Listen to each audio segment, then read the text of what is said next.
നിങ്ങളുടെ favourite shows ഇനി ഒരിക്കലും മിസ്സാവില്ല. ഇപ്പോൾ C5 കാണും നിങ്ങളുടെ ഫേവറേറ്റ് ഷോസ് തികച്ചും സൗജന്യമായി. അതെങ്ങനെ തന്നിഷ്ടകാരിയല്ലേ?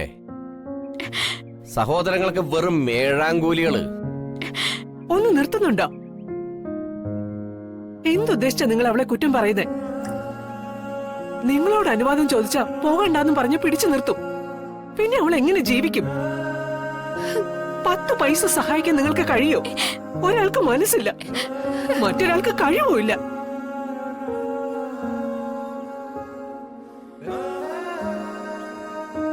അങ്ങനെയുള്ള നിങ്ങൾക്കൊക്കെ അവളെ തന്നിഷ്ടക്കാരിന്ന് വിളിക്കാൻ എന്താണ് യോഗ്യത?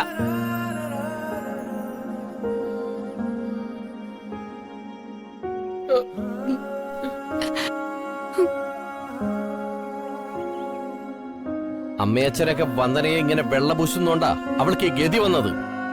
അതോർമ്മിച്ചാ മതി.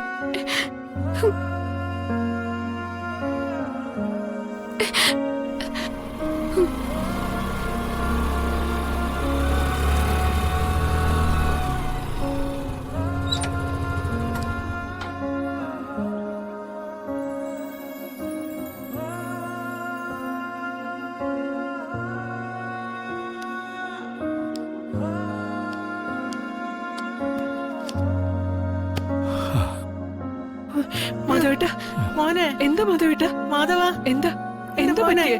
എന്താ എന്താ പറ്റിയേ?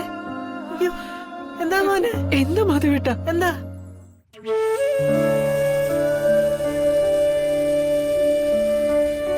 എന്താ എന്തു പറ്റിയതാ? എല്ലാം പോയി ചന്ദ്രിക. നിങ്ങളറിയാതെ വലിയൊരു തുക ഒരു ബ്ലേഡ് കമ്പനിയിൽ നിന്ന് ഞാൻ കടമെടുത്തിരുന്നു വന്ദനയുടെ കല്യാണം നടത്താൻ.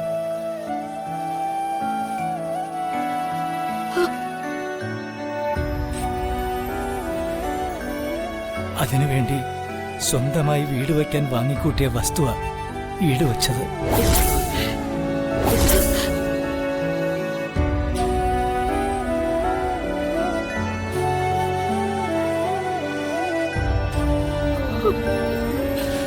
ഉടനെ മുതലും പരിചയം മടക്കി കൊടുത്തില്ലെങ്കിൽ ആ വസ്തു ബ്ലേഡ് മുതലാളിയുടെ പേരിൽ എഴുതി കൊടുക്കണമെന്ന ഭീഷണി.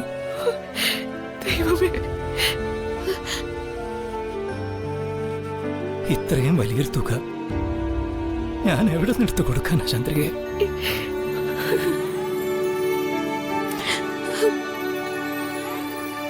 വന്ദനയുടെ തോന്നിവാസത്തിന്റെ കഥ അങ്ങ് കഴിഞ്ഞതേ ഉള്ളൂ. അതിനു മുമ്പ് അച്ഛന്റെ തോന്നിവാസം. അച്ഛന്റെ സമ്പാദ്യം കൊണ്ട് വാങ്ങിയതാണെങ്കിലും ആ വസ്തുവിന് മക്കളെല്ലാം അവകാശികളല്ലേ? ഞങ്ങൾ അറിയാതെ അതും തൊലച്ചെന്നോ? അച്ഛനെ വെള്ളപൂശാൻ അമ്മയ്ക്കിപ്പോ വാക്കുകളൊന്നുമില്ലേ? എല്ലാം പെരുവഴിയിലാക്കിയത് വന്ദനേച്ചിയല്ലേ? നിങ്ങൾക്കൊന്നും പറയാനില്ലേ?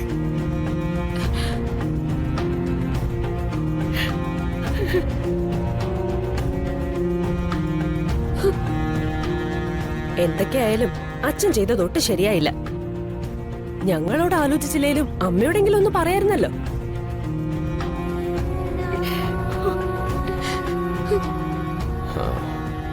സാധാരണ അച്ഛനമ്മമാര് മക്കൾക്ക് എന്തെങ്കിലും സമ്പാദിച്ചു വെക്കും. ഇതേ ഉള്ളതും കൂടി വിറ്റുമുടിക്കും. നിർത്തടാ.